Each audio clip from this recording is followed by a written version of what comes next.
Welcome back. So it's my privilege to welcome Executive Associate Dean David Noyce to speak on behalf of the college.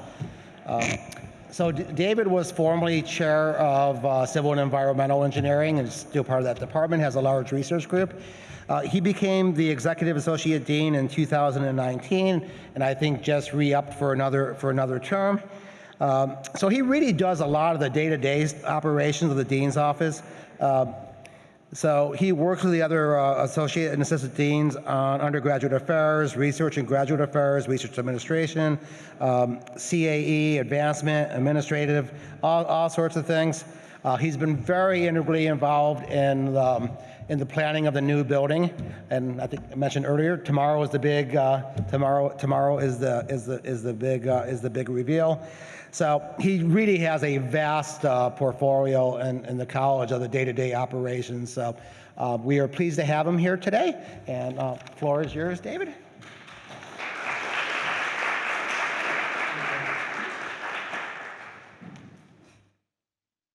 Okay, good afternoon, everybody.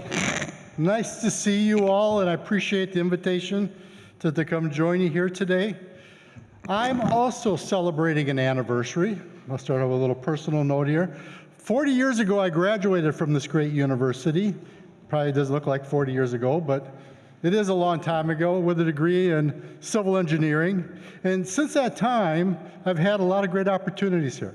As a graduate student, as Paul mentioned, as chair of the Department of Civil Environmental Engineering, as a faculty member, and now serving as the Associate Dean of the College of Engineering.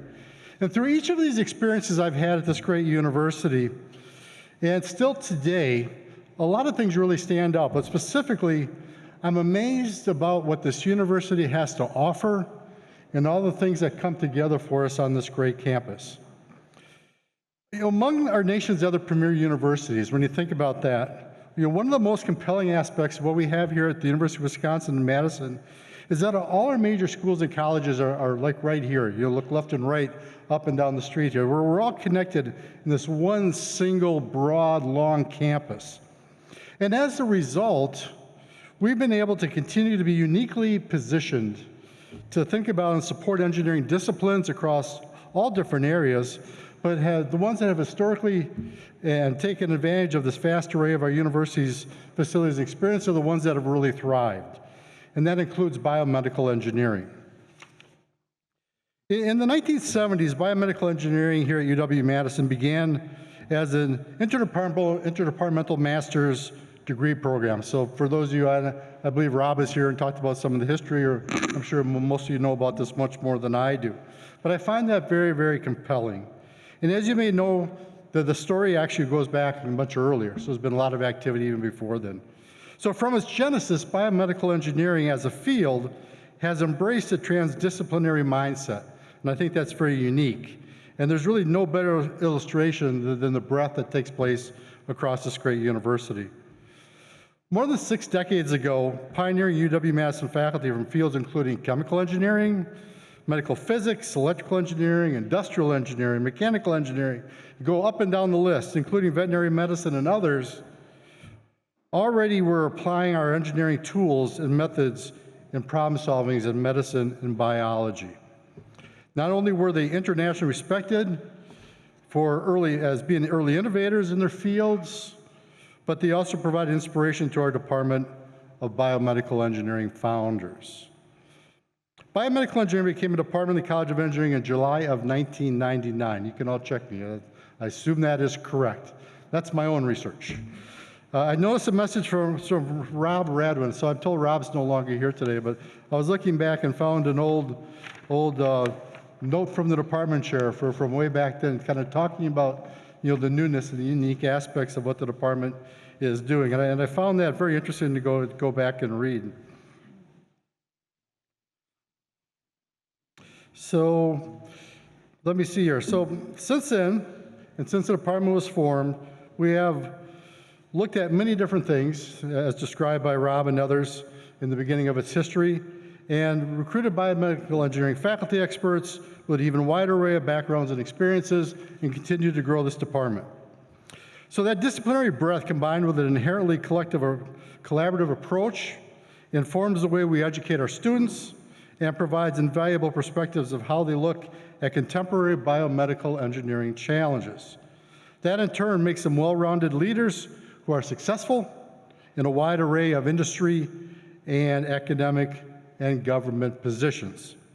So you can find our BM alums, and we did a little looking around here to find some of this information and positions from many of our top universities. I know our graduates, and maybe some of you are here in the room, have gone on to universities and explore faculty positions at those great institutions, as well as industry giants such as GE Healthcare, Kimberly-Clark, Medtronic, and many others.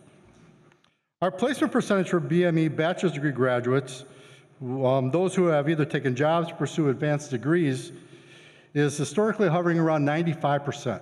That's amazing, with roughly 40% of the BME grads going on to graduate school. So the question always asks, well, what happened to the other 5%, right? 95% of those. I think many of those students have gone on or taken a leap year, so to speak, or decided they're not ready for the workforce yet. So that is extremely impressive. Also notable is that biomedical engineering has grown to become the college's second largest and most popular undergraduate program, a strong reflection of our students' desire to apply engineering in ways that directly impact people's lives. A number of years ago, someone coined the phrase from benchtop to bedside. And I call that really kind of the manifestation of what we've talked and you hear a lot about, the Wisconsin idea. The Biomedical Engineering Department's vision statement reads, improve human health by integrating education, discovery, innovation, and entrepreneurship. And so, it's vitally important to note that people at all levels in biomedical engineering are not only innovative and solution-driven, but also entrepreneurial. I was talking with a BME colleague not too long ago, and what I was told is that our students don't just learn, they do stuff. Okay, so what stuff? Right? So maybe I can edit the last paragraph or last sentence a little bit to say they do remarkable stuff, that people really need. And that's so true to what you ought to do in your department. One of the great examples, and I know Tracy was up here just a moment ago, is our BME design courses. I've had a chance to be involved with those over the years. And they really become a hallmark of our undergraduate degree program. So over those long years, perhaps 25 years, their solutions to real challenges in health and medicine have yielded scores of patent disclosures, and I'm told maybe as many as 100, and patented technologies, spin-off companies, and so forth. So truly an amazing accomplishment.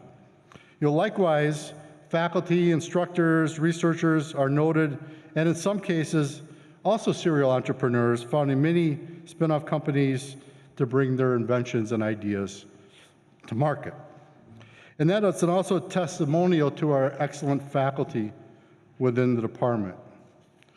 Our core group of world-renowned faculty include outstanding senior and junior members whose excellence is evident in many areas.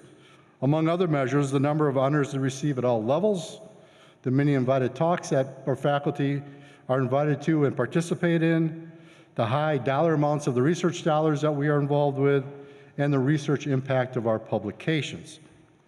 Widening the circle, the department includes scores of promising faculty affiliates from schools and colleges all across this campus, including our great medical school.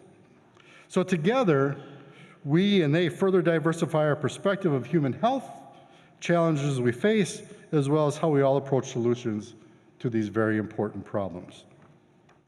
So in the coming years, we'll be looking to grow the biomedical engineering faculty in strategic areas, among them biomaterials and tissue engineering, biomedical imaging and optics, and cellular and molecular engineering.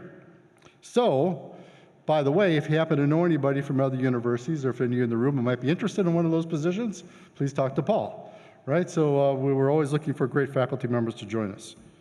So these important research areas will benefit greatly from applied artificial intelligence and many other things which are important tools to increase our underpinning of our engineering research. And by the way, AI, it's everywhere now, right? But also on this campus, it's part of our transdisciplinary focus area that we're recruiting across campus and something we're calling the RISE initiative to continue to build core research areas in those topics. So I mentioned at the beginning of my remarks that biomedical engineering exists across this university and has taken full advantage of the many university facilities and the things this great campus has to offer. Well, shortly, After the biomedical engineering formally became a department, or shortly thereafter, it also moved into its current home, which is the Engineering Centers building. This building at that time signaled support for excellent and excitement around this very young and brand new department. Well, here it comes again 25 years later, since the time you became a department, and now we're looking at yet another new building, which Paul mentioned that I have the opportunity to be very deeply involved in. So we are continuing to look at new ways to improve our infrastructure and improve our resources for our faculty.